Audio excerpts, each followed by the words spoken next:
All right, we are going to continue with today's media availabilities. We are now joined by Kyle Busch, driver of the number 8 Richard Childress Racing Chevrolet. If you have a question for Kyle, please raise your hand. We will get a wireless microphone to you. Start with Greg Engel in the front here. Right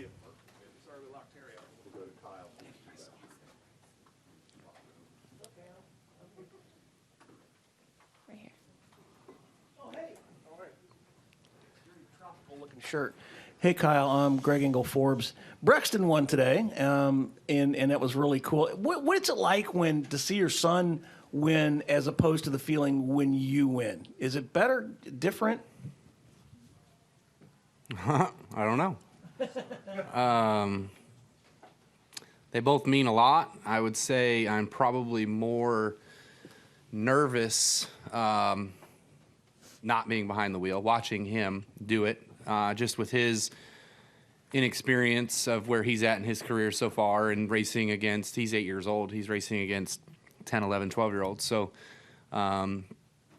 just trying to work with him and develop him and make him in the best that he can be against those older kids is always really fun. But you always know that they might have more racing experience than he has on track with laps, but Brex might have the brains of a teacher who has gotten him further along than some experiences of how the other kids would learn over time. So it's cool though. It's a lot of fun. I was able to be there yesterday for his win yesterday. I wasn't able to be there today, but he did a great job, executed well, did a good job. We did not execute well on Wednesday, so got hard on him a little bit, and then he backed it up. So he listens well when he listens.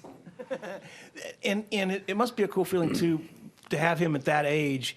And I get sponsorship pitches for you guys, and I'm getting ones for Brexton signing sponsors. That must be pretty cool to be able to have that at that age and know that he's getting those kind of sponsorship opportunities that I don't know, maybe you didn't get at that age. Yeah, no, definitely. It's obviously a huge piece of our program, and we're very grateful to ServPro for kind of jumping on board the way they did 3 years ago, and now for the next 3 years going into the future. So it's really exciting for us. It's a great piece to have the Busch family having sponsorship, having Brexton. It's not like we couldn't do it, but it's a brand that could be there with Brexton through his entirety, carrying him all the way to the top of NASCAR if possible. So we'll see how all that goes. We're 8 years old right now, so we got a long road ahead of us, but we're certainly grateful to them for that. We've also haven't announced it yet, but we've got Cheddar's coming on board with us as well too for Brexton's program, which is cool. Sports Clips is coming back, which is cool. Lucas Oil joined me on my program for the micro sprints, which is also going to be on Brexton stuff. So Billy Ballou helps us and supports us. So we've got a lot of great things going with Brex and his program. And then, of course, for me as well, too, with RCR, hey, man, I think we're sold out. So, great news all around for the Busch group and everything going on with RCR and being on the Cup side with Zone. Having them as a new partner to our sport as well as to RCR. We're excited to carry their colors. Was hoping for a better night last night. Definitely got him some TV time. Not quite the glamorous way of Victory Lane, but hopefully that's Sunday. Thank you, All right, we'll go next to Jeff Gluck and then to Jacob Seelman. Kyle, I think you've done, I'm probably between 50 and 100 dirt races at this point. What maybe 100? Me? Yeah. No, in my entirety or just like last year? No, in like your entirety. Since you started getting into this. Oh, stuff. The micro thing? No, Yeah. I'm probably only around 30. Okay. So you've done these races. You're obviously learning. It's not like you're going out and winning all these races. You're trying to figure it out yourself. So what are you gaining like skill wise? Are you just doing it for fun, or is there actual things where you're like, this is practice for you? You're being able to take some stuff to Cup. How does that work? No, it's just practice. It's just staying in the car. It's just staying sharp. It's just kind of doing all those things. I used to do that always with the the unlimited truck starts, the unlimited Xfinity starts. Did that for a long time in NASCAR. Got limited on all that. So then I started doing some super late model stuff and kind of doing that a little bit more and more. But years have kind of gone on where that stuff's just crazy expensive, So the micro thing with Brexton going to the races that he's going to, I can run on the same track as he can. I can just get out there and have fun and run around and just get laps and just do it for fun mostly. I have won a few shows. I've won I think 2 non-wing shows, 2 wing shows at just different tracks across the country, which has been fun. None of the big ones. I'm not that good. Wrong Kyle. But the point is to just go out there, get some track time. I get a chance to kind of help out with Brexton stuff when I can feel and see what the track's doing than just being a spectator or crew chief on his car. Any interest in midgets or wing sprints? I mean, not midgets. No, I don't fit. I don't fit in a midget. I can fit fine in a sprint car. So no one's ever called. I did call out Larson on it though, so I'll put this out there. I told him, I says, if you get with Silva and get me a ride in one of your cars at one of the races that you're at, we'll either figure out if Silva's really good or if you're really good. Yeah, let's go to Jacob and then to Dustin. Jacob Seelman, Race Face Digital. 2 for you, Kyle. First, obviously referenced last night. For you as a driver, what are you looking for now that we actually have 2 rounds of practice between now and the 500? What are you looking for feel-wise, car-wise, out of the backup to make sure that you're as comfortable as you can be for Sunday? You know, I thought media day was Groundhog's Day, and then I had yesterday running the duel as Groundhog's Day. From last year, getting tore up and crashed and having to go to a backup car and starting all over. So I don't know if we saw our shadow today or not, but we'll get out there and just kind of work on the things that we know we need in our car, which is the drivability of it. We'll get out there and probably make a single car lap or 2 just to kind of make sure the heights are all right, everything's good, nothing's bottoming out, nothing's not how we expect it to be. And then we'll get in a pack draft with our Chevy key partner teams and go out there and make some laps and trade some positions and see what it's like out front, see what it's like in the back. And that's kind of all you can really learn. As far as actually with the trucks being on track for qualifying right now, you worked last year with Jeff and TJ, obviously selling off KBM and now that being Spire. What's it meant to you to see them, even just in a couple sessions this week, having success and really trying to keep, in a way, what you started going strong with a lot of those people? Yeah, I told them, don't screw it up. I left it in a pretty good spot. So, I'm excited about the opportunity of hopefully being able to get some races over there. We haven't finalized all of that yet, but they've got a great organization. They've got really good people. A lot of them stayed, some of them left. So it does look a lot different. That shop is entirely different than what it was for the past 12 or 13 years, however many I was in it, but they're doing a good job with what they've got. I'm supposed to go over there and have our, I'm a consultant, so I'm supposed to be over there next week and do some consulting and talk to them about some of their race stuff that they go through tonight and work on that. So excited to see the progress and sit down with the guys and drivers and stuff like that to continue that leadership role. Go next to Dustin Long and then to Danielle. Dustin Long, NBC Sports.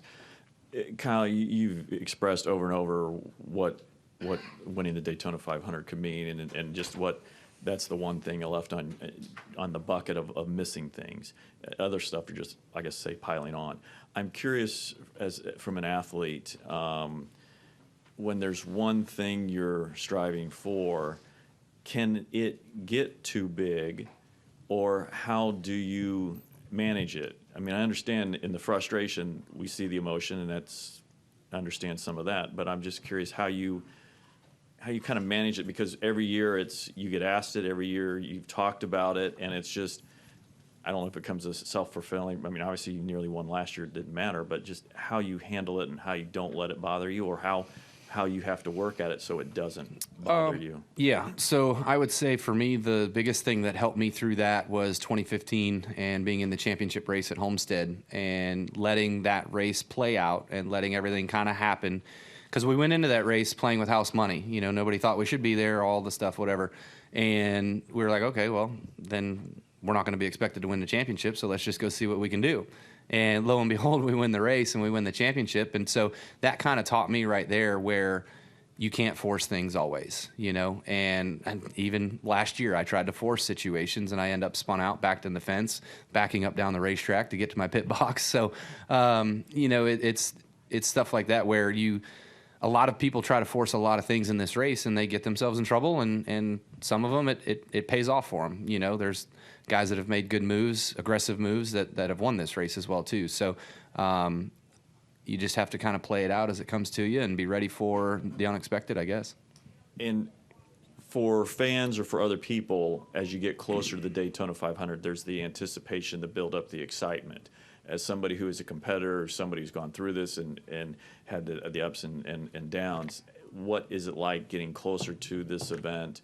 What is it like day of event? Or, hey, this is your job, and it's more of a job set. It's not butterflies. It's, I've done this 6,000 times. This is 6,001, or is it truly different? It's 680 something, but God, 6,000, that'd be a lot. So coming here for the first year, first 2, 3. So I was here 3 years with Hendrick, and then my first year with Gibbs, even the second year with Gibbs. So probably 5 years in, it was kind of like, it's a big deal. Like, this is a big race. This is a big moment. This is butterflies, all that sort of stuff, those feelings, especially when you get down towards the end. But since I got comfortable at JGR, it was kind of like, it's just another race. Don't let it get to you. Don't let the meaning of this race counter-react the events of you trying to win it. I did Vegas, for instance, right? Like, I went to Las Vegas, my home track. I watched that place be built, all that. I put so much pressure on winning an Xfinity race there that I crashed every year, did stupid stuff, and was spinning out at the checker flag and whatever, and finally we won that thing, and it was like a relief, and it was like, wow, you really didn't have to do as much. You just have to put all the right pieces in the right places. You have to have a good car. You have to have good pit stops. You got to do your job. And if we can all execute and do our job as our team with this number 8 zone Camaro on Sunday, then if it's meant to be and it's our cards, or it's our day, then by all means, we're going to celebrate like crazy. All right, and I think we have time for one more question. Danielle, go ahead. Danielle Trotta, Sirius XM. Hi, Kyle. You mentioned 2015 and ultimately winning the championship. The perspective, though, of where you were for the Great American Race after the injury the day before and missing it. Not many drivers can, obviously not the way you wanted it to unfold, but do you remember where you were watching that Daytona 500, and did you gain perspective after having to sit out one? Yeah, I was watching it in Halifax Hospital. Don't recall the room number or floor number, but I was laying in a hospital bed and wondering if I was ever going to walk again. Just being a little dramatic after the day's prior event. But watched the start. Remember seeing it. Shed a few tears. Crying. Just if I was going to get back, or if I was going to get back. I had determination to get back, but you just don't know at that point. And then I passed out for a good while. The drugs were good. So I don't remember a whole lot of the race, but then somehow I think I did wake up towards the end, and I think Logano won that year. So I did see that. That didn't make me feel any better. All right, Kyle, thanks so much for joining us, and good luck this weekend. All right, thanks.